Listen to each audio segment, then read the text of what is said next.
I was thinking about this earlier and I thought I'd share.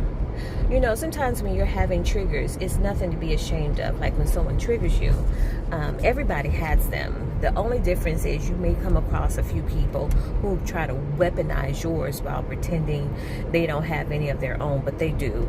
And when you react, they'll try to make you feel like you're a bad person for reacting to them as if they are above being human, but that's not the case. I want you to know what the truth is behind this.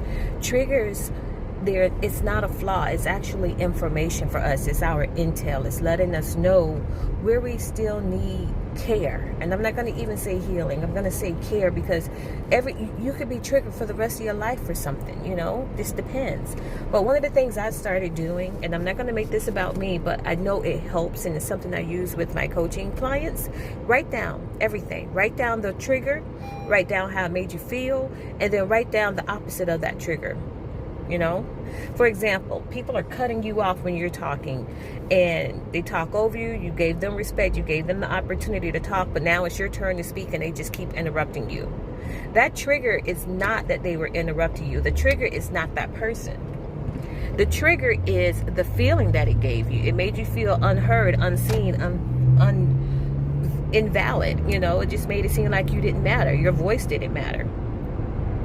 And instead of saying, you know what, just shut up so I can finish talking, or whatever it is that you want, you can ground yourself. And the way that you can ground yourself is redirect that energy back into you from the emotion.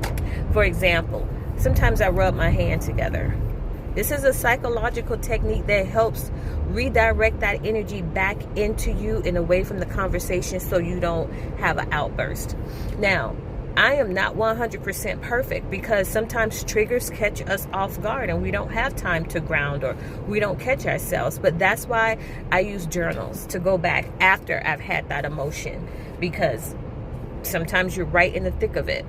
I go back and I write it down and I ask myself, what is this trying to show me? What area am I still needing care or healing in? And the reason why I say care is because sometimes we need to take care of ourselves in those certain situations. Triggers let you know what you're feeling, and writing it down and being on top of it and seeing the pattern helps you know how to control it. All right. After a while, you'll start seeing that you're getting better at it. You'll start seeing how you're responding to certain things. You're getting calmer, you're getting clearer, you're getting more control of yourself. Just remember this. It's not rejection. It's always alignment. I'll talk to you later. I'm Coach Valerie.